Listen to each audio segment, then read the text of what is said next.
नमस्कार दोस्तों और प्रिय विद्यार्थियों, आप सभी का जागृति क्लासेस के ऑनलाइन लर्निंग प्लेटफॉर्म में हार्दिक स्वागत है। लास्ट क्लास में हमने क्लास 11th के जो चैप्टर सरल रेखा के 15 क्वेश्चंस कंप्लीट कर लिए थे। आज हम बात कर रहे हैं इसके 16th क्वेश्चंस के बारे में। 16वां क्वेश्चन जो है वो इम्पोर्टेंट है, इसको आप 5 स्टार क्वेश्चन लगा दीजिए। कारण क्या है कि ये क्वेश्चन अपने आप में थोड़ा सा अजीब सा और डिफ़िकल्ट सा लग रहा है, जबकि ऐसा कुछ है नहीं। सबसे पहले क्वेश्चन के बारे में हम देखते हैं। यदि P और Q मूल बिंदु से दी गई रेखाओं, एक रेखा ये दे रखी है और दूसरी रेखा ये दे रखी है, पर लंब की लंबाइयां हैं, तो हमें सिद्ध करना है P² + 4 टाइम्स Q² बराबर K² के। तो देखिए हमें क्या दे रखा है। सबसे पहले हम यहाँ पर दो रेखाओं की कल्पना करेंगे, ठीक है। मान लीजिए हम एक रेखा ये ले लेते हैं, ठीक है, और दूसरी रेखा ये ले लेते हैं, ठीक है। यहाँ से हमने मान लिया ये मूल बिंदु है, ओरिजिन है, ठीक है। और इस मूल बिंदु से इन दोनों रेखाओं पर हम क्या करते हैं, लंब को डालते हैं। तो देखिए ये पहला परपेंडिकुलर ये और दूसरा परपेंडिकुलर ये, ठीक है, कुछ इस तरीके से। ये अपना मूल बिंदु है, ओरिजिन है O0, ठीक है। अब एक रेखा हम ले लेते हैं x cos थीटा माइनस का y sin थीटा बराबर k cos 2 थीटा के, और दूसरी रेखा हमारे पास है x sec थीटा प्लस का y cosec थीटा बराबर किसके, k के, ठीक है। पहली रेखा पर जो लंब डाला गया है वो यहाँ पर p है और ये दूसरा जो है वो q है। तो हमें सिद्ध क्या करना है, P² + 4 टाइम्स Q² बराबर K² के, ठीक है। और आपको पता होगा कि किसी बिंदु से किसी रेखा पर डाले गए लंब की लंबाई का फॉर्मूला या फिर सूत्र हम देख चुके हैं, ठीक है। तो प्रश्नानुसार अकॉर्डिंग टू क्वेश्चन, मूल बिंदु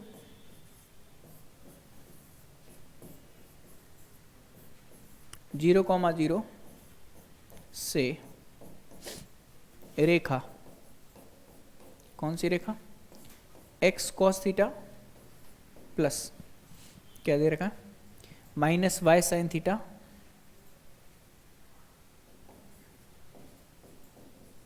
बराबर k cos 2 थीटा पर डाला गया लंब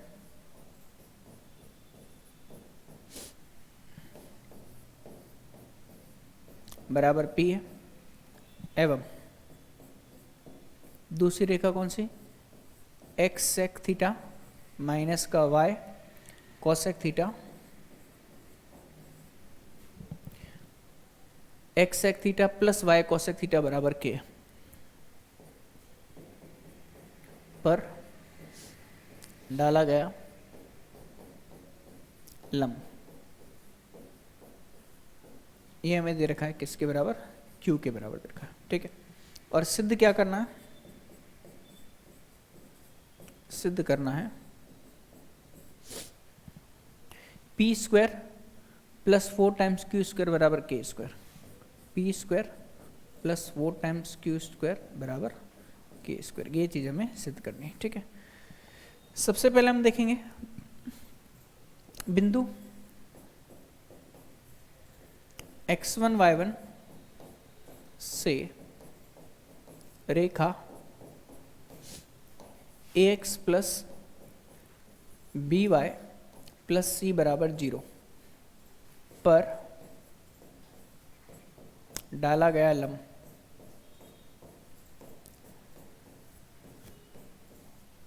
यदि d है, तो d का मान क्या करते हैं, मॉड में लिखते हैं रेखा ax + by + c और बट्टे में अंडर रूट में क्या, a² + b² करते हैं ना, x के स्थान पर x1 और y के स्थान पर y1।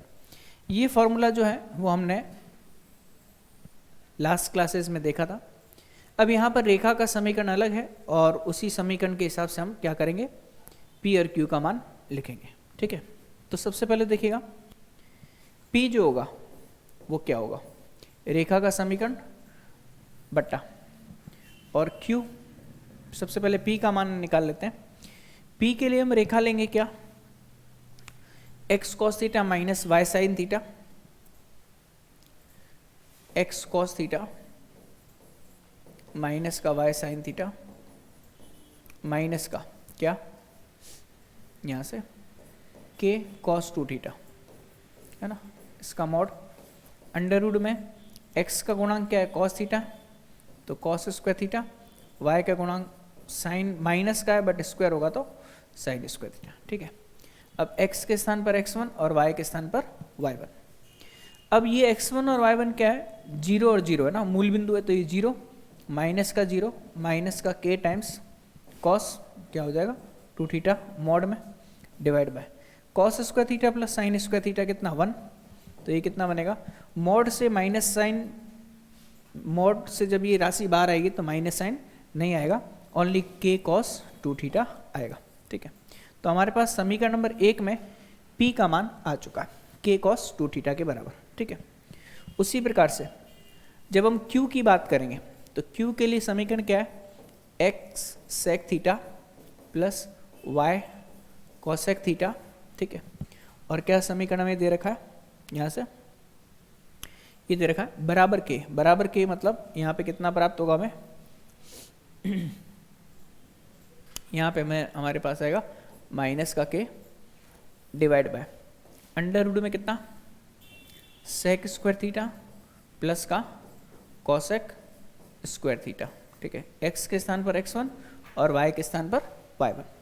तो q का जो मान है वो कितना आएगा, ये जीरो प्लस का जीरो माइनस का k और बट्टे में अंडर रूट में कितना सेक स्क्वायर थीटा प्लस का कॉसेक स्क्वायर थीटा। यहाँ तक क्लियर है। इसे हम क्या लिख सकते हैं, इसे हम लिख सकते हैं k बट्टे में अंडर रूट में सेक स्क्वायर थीटा, ठीक है, प्लस का कॉसेक स्क्वायर थीटा। ठीक है, अब इसका अगर हम स्क्वायर करें तो क्यू स्क्वायर का मान आएगा के स्क्वायर बट्टे में सेक स्क्वायर थीटा प्लस का कॉसेक स्क्वायर थीटा। अब इसे हम साइन और कॉस में कन्वर्ट कर देते हैं तो के स्क्वायर, इसे हम क्या लिख सकते हैं, एक बट्टा कॉस स्क्वायर थीटा, इसे लिख सकते हैं एक बट्टा साइन स्क्वायर थीटा। अब क्या करते हैं, यहाँ से इनके जो मान है के स्क्वायर एलसीएम लेंगे तो क्या आएगा sign square theta plus cos square theta, और बट्टे वाली राशि अंश में चली जाएगी तो क्या आएगा sign square theta into cos square theta. ये हमारे पास समीकरण नंबर क्या है 2 है। ठीक है जी, अब हमें क्या बोला गया है, P square plus 4 times Q square, P square plus 4 times Q square का मान हमें ज्ञात करना है। यही हमें प्रश्न में बोला गया, देख लीजिए P square plus 4 times Q square का मान के स्क्वायर के बराबर। तो हम यहाँ पर पी स्क्वायर का मान, तो पी का मान कितना निकला था भाई, के कॉस टू थीटा, तो क्या आएगा के कॉस टू थीटा का होल स्क्वायर। ठीक है, plus 4 times Q square, Q square का मान हमारे पास के स्क्वायर साइन स्क्वायर थीटा, और देखिए ये हर वाली जो राशि है ये तो कितनी बन जाएगी, 1 बन जाएगी, तो हमें कुल मिलाकर क्या मिलेगा के स्क्वायर साइन स्क्वायर थीटा और कॉस स्क्वायर थीटा, ये मिलेगा। ये तो sign square theta plus cos square theta 1 के बराबर, तो के square sine square theta cos square theta, तो ये है के स्क्वायर साइन स्क्वायर थीटा और कॉस स्क्वायर थीटा।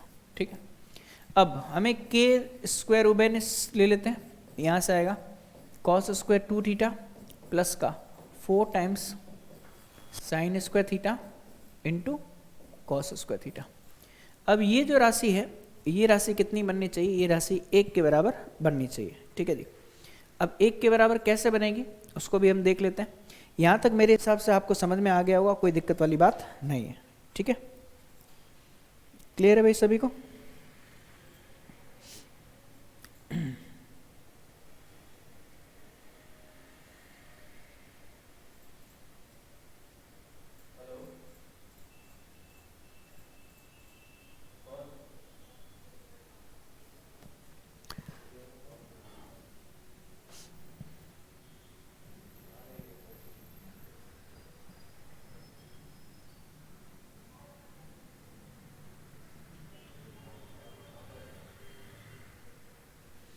अब देखिएगा यहाँ से एक चीज़ ध्यान रखना, क्योंकि यहाँ पर क्या लगा हुआ है, अंडर रूट लगा हुआ है ना, देखिए अंडर रूट लगा हुआ है यहाँ पर भी क्या लगा हुआ है, अंडर रूट लगा हुआ है, तो ऑब्वियसली यहाँ पे भी अंडर रूट होगा और यहाँ पर भी क्या होगा, यहाँ से, अच्छा मैंने स्क्वायर कर दिया था तो कोई दिक्कत वाली बात नहीं, स्क्वायर करते ही मामला सेट हो जाएगा, ठीक है, कोई दिक्कत नहीं, इसको हम हटा देते हैं, यहाँ तक ठीक है ना, क्योंकि क्यू स्क्वायर का ही डायरेक्ट हमने क्या रखा, मान रखा है ना। यहाँ तक मेरे हिसाब से आपको कोई दिक्कत वाली बात नहीं होगी, है ना। अब देखिएगा, ये अपने पास के स्क्वायर है, इससे मैं क्या लिख सकता हूँ, कॉस स्क्वायर 2 थीटा प्लस, इससे मैं क्या लिख सकता हूँ, 2 साइन थीटा कॉस थीटा का होल स्क्वायर लिख सकता हूँ। ध्यान से देखिएगा, 2 साइन थीटा कॉस थीटा का whole square, 2 sine theta cos theta क्या बनेगा भाई अपने पास, ये बनेगा अपने पास साइन 2 थीटा है ना, तो साइन 2 थीटा का होल स्क्वायर, और के स्क्वायर क्या है, गुणा में cos square 2 theta sine square 2 theta 1 बनेगा, हमारा आंसर क्या आएगा, के स्क्वायर, और यही अपने को चाहिए था, ठीक है जी। हमने यहाँ पर क्या प्रयोग लिया, साइन 2 थीटा का फॉर्मूला, साइन 2 थीटा कितना, 2 साइन थीटा कॉस थीटा, ठीक है जी, इसका प्रयोग हमने यहाँ पर किया। मेरे हिसाब से ये क्वेश्चन आपको समझ में आ गया होगा, ठीक है। नेक्स्ट बढ़ते हैं अगले क्वेश्चन की तरफ। देखिए अगला जो क्वेश्चन है वो बोला है, शीर्ष दे रखे हैं ए बी सी वाले त्रिभुज के ए शीर्ष से उसकी सम्मुख भुजा पर लंब डाला गया, लंब की लंबाई तथा उसका समीकरण हमें ज्ञात करना है। चलिए देखते हैं, सबसे पहले हम एक त्रिभुज ले लेते हैं, ठीक है। इस त्रिभुज में हमें 3 शीर्ष दे रखे हैं, ए बी और सी, ठीक है। ए के निर्देशांक हमें दे रखे हैं 2,3, ठीक है। बी के निर्देशांक दे रखे हैं 4,-1 और सी के निर्देशांक दे रखे हैं 1,2। हमें बोला जाता है ए शीर्ष से उसकी सम्मुख भुजा पर क्या डाला गया, लंब डाला गया, तो हम ए शीर्ष ले लेते हैं और उसकी सम्मुख भुजा पर क्या करते हैं, लंब डालते हैं, ये कुछ इस तरीके से, ठीक है। और ये 90 डिग्री होगा भाई, है ना, ये 90 डिग्री। हमें क्या करना है, एक तो इस लंब की लंबाई को ज्ञात करना है और साथ ही साथ में इसका समीकरण भी ज्ञात करना है, ठीक है। तो देखते हैं, सबसे पहले एक काम करते हैं कि बी और सी, इस पर ये लंबवत रेखा है, ठीक है, इसे मैं डी बिंदु दे देता हूँ, ठीक है। अब मुझे क्या करना है, ए डी का समीकरण ज्ञात करना है। तो सबसे पहले त्रिभुज ए बी सी में ए हमें दे रखा है 2,3, बी दे रखा है 4,-1 और सी दे रखा है 1,2। ए डी जो है वो लंबवत है किसके, बी सी के, ठीक है। सबसे पहले ए डी की हमें लंबाई ज्ञात करनी है, तो सबसे पहले हम बी सी का समीकरण ज्ञात करेंगे ना, बी सी रेखा का समीकरण, ठीक है। फॉर्मूला कौन सा, y-y1 बराबर y2 - y1 divide by x2 - x1 और x माइनस के x1 से, ठीक है। तब y माइनस का y1, x1 y1 इसको मान लेते हैं तो +1 हो जाएगा। y2 - y1 का मतलब क्या होगा, 1 माइनस ऑफ -1 मतलब +1, 1 माइनस का 4 और x माइनस का x1 मतलब x माइनस का 4, तो y प्लस का 1 बराबर 2 बट्टा माइनस का 3 और x माइनस का कितना, 4, ठीक है। अब इसकी वज्र गुणा कर लेते हैं, तो देखिए क्या प्राप्त होगा, तो ये अपने को प्राप्त होगा माइनस का 3y माइनस का 3 बराबर 2x माइनस का 8, ठीक है। तो 2x एज इट इज रहने देते हैं, प्लस का 3y, ठीक है, -3 उधर भेजेंगे तो ये माइनस का 5 बराबर 0, ठीक है। ये हमारे पास किसका समीकरण आ गया, BC रेखा का। अब किसी बिंदु A से BC पर एक लंब डाला गया है, तो उस लंब की लंबाई हम निकाल सकते हैं, ठीक है। तो AD बराबर क्या आएगा, AD बराबर आएगा रेखा का समीकरण बट्टा अंडर रूट में उसके गुणांक। तो रेखा का समीकरण कितना है, 2x प्लस का 3y माइनस का 5, यहाँ आएगा 2 का स्क्वायर और यहाँ आएगा 3 का स्क्वायर, ठीक है जी। अब क्या करेंगे यहाँ से, अब यहाँ से मान निकाल लेते हैं, x1 और y1। x1 और y1 बिंदु क्या है, 2 और 3 ही है, तो 2 गुणा 2 प्लस का 3 गुणा 3 माइनस का 5 बट्टे में 2 का स्क्वायर 4, 3 का स्क्वायर 9, तो 9 और 4 कितना हो जाएगा अपने पास, अंडर रूट में 13। अब यहाँ से देखिएगा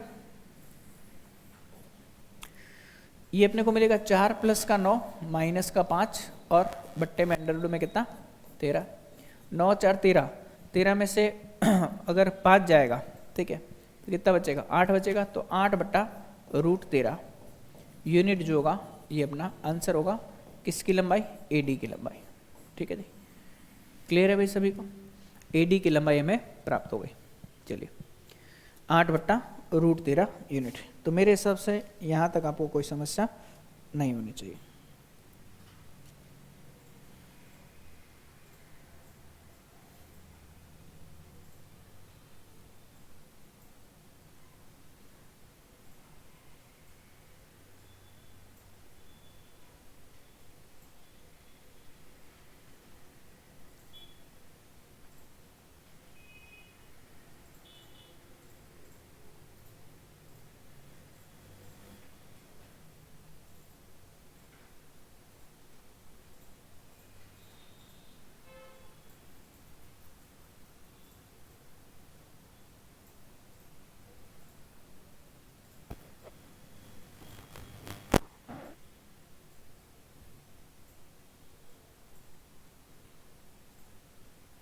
अब हमें क्या करना है, एडी का समीकरण ज्ञात करना है। तो एडी का समीकरण हम कैसे ज्ञात कर सकते हैं,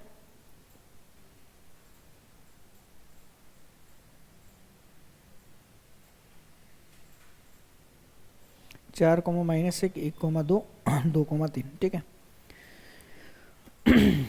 एडी का समीकरण ज्ञात करना है, तो एडी के समीकरण के लिए सिंपल सी बात है कि 2,3 से रेखा जा रही है और बीसी की प्रवणता और एडी की प्रवणता एक दूसरे के क्या होंगी, लंबवत होगी। ठीक है, तो देख सकते हैं क्योंकि एडी जो है वो लंबवत है किसके, बीसी के। ठीक है, तो बीसी की प्रवणता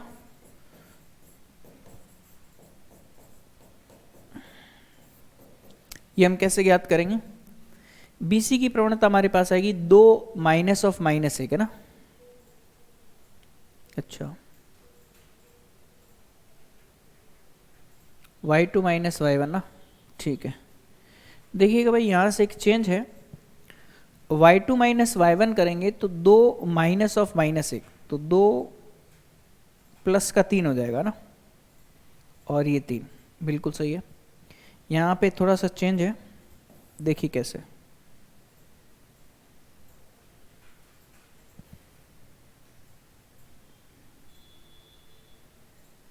क्वेश्चन हमने देख लिया, कोई दिक्कत नहीं है, इसको हम चेंज करते हैं, ये पूरा चेंज हो जाएगा। देखिए कैसे है ना, देखिए 2 y2 माइनस y1 मतलब 2 माइनस और माइनस 1 मतलब प्लस का 1 और 1 माइनस का 4, 2 प्लस 1 3 बट्टा माइनस का 3, तो ये अपने को माइनस का 1 मिलेगा। तो y प्लस 1 जो आएगा वो आएगा माइनस का x प्लस का 4, पक्षांतरण करेंगे तो x प्लस वाई माइनस का 3 बराबर 0, यह इस रेखा का समीकरण हो जाएगा। ठीक है जी, अब ये अगर रेखा का समीकरण होगा तो AD की लंबाई हम निकालते हैं फिर से। AD कितना आएगा, AD आ जाएगा हमारे पास रेखा का समीकरण कितना, x प्लस वाई माइनस का 3 बट्टे में अंडर रूट में कितना, 1 का स्क्वायर और 1 का स्क्वायर, ये x1 और y1। ठीक है, यहाँ पे मान रख देते हैं, कितना मान आएगा x1 y1 का, ये आएगा 2 प्लस का 3 माइनस का 3 मॉड में बट्टे में अंडर रूट कितना 2, ये दोनों कट जाएंगे तो कितना आएगा 2 बट्टा रूट 2, 2 बट्टा रूट 2 मतलब कितना आएगा, रूट 2 के बराबर। ठीक है, अब देखिएगा BC की प्रवणता जो आई है वो -1 के बराबर आई है, तो AD की प्रवणता, AD की प्रवणता ये किसके बराबर आएगी, माइनस ऑफ 1 बट्टा -1, तो ये किसके बराबर आएगी, +1। तो AD का समीकरण, AD का समीकरण, AD का समीकरण क्या आएगा, y माइनस का y1 बराबर m x माइनस का x1। A बिंदु जो है 2,3 है, तो y माइनस 3 बराबर 1, x माइनस का कितना 2, तो y माइनस का 3 बराबर x माइनस का 2, या फिर x माइनस का y उधर लेके जाएंगे तो प्लस 1 बराबर 0। ये अपने पास किसका समीकरण आ जाएगा, AD का समीकरण आ जाएगा। ठीक है जी, यहाँ तक मेरे हिसाब से कोई आपको दिक्कत नहीं होनी चाहिए, है ना। चलिए अब हम नेक्स्ट क्वेश्चन लेते हैं।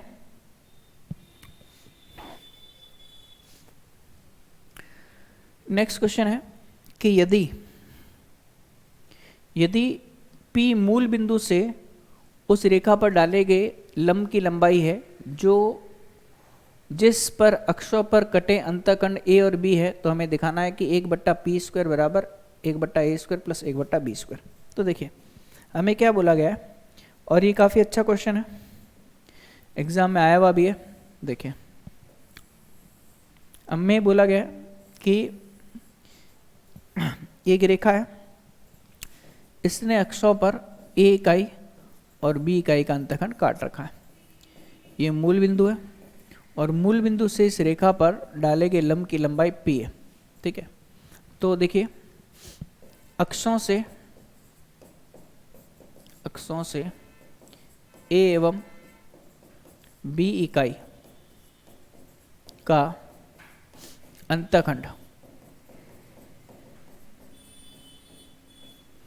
काटने वाली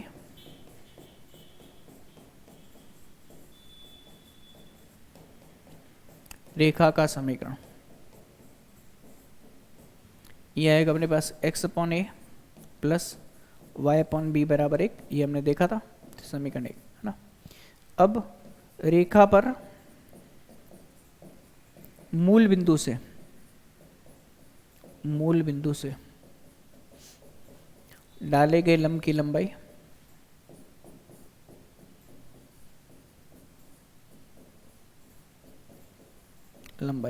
है ना, ये हमें बोला गया है P है। तो सिद्ध क्या करना है, सिद्ध करना है 1/P² बराबर 1/A² प्लस 1/B²। ठीक है, ये चीज़ हमें क्या करनी है, सिद्ध करनी है। चलिए देखते हैं। तो देखिएगा सबसे पहले P का मान क्या आएगा, रेखा का समीकरण बट्टा अंडर रूट में। रेखा का समीकरण क्या है, x/a प्लस y/b माइनस का 1, और इसके गुणांक कितना है 1/A² 1/B²। ये x1 और y1। P बराबर x1 y1 मूल बिंदु है तो 0 + 0 माइनस का 1 बट्टे में अंडर रूट में कितना 1/A² प्लस 1/B²। अब ये मॉड लिखा हुआ है तो एक ही होगा, तो 1/अंडर रूट में 1/A² प्लस 1/B²। ठीक है, अब हम क्या करेंगे, इसका व्युत्क्रम करेंगे तो 1/P का मान कितना आएगा, अंडर रूट में 1/A² प्लस 1/B²। अब दोनों तरफ वर्क कर देंगे, 1/P² बराबर 1/A² प्लस 1/B²। यही चीज़ हमें क्या करनी थी, सिद्ध करनी थी। ये क्लास 11th में क्वेश्चन है, क्लास 12th में ऐसा सेम टू सेम क्वेश्चन जो है वो समतल के रूप में भी पूछा जाता है। ठीक है जी, तो मेरे हिसाब से आपको ये बात समझ में आ गई होगी, इसमें कोई दिक्कत भी नहीं है। ठीक है, आज की क्लास के लिए इतना ही। नेक्स्ट क्लास में हम क्या करेंगे कि विविध के क्वेश्चंस देखेंगे और उनसे रिलेटेड जो भी यहाँ पर क्वेश्चंस दे रखे हैं उनको एक एक करके सॉल्व करेंगे। तब तक के लिए धन्यवाद।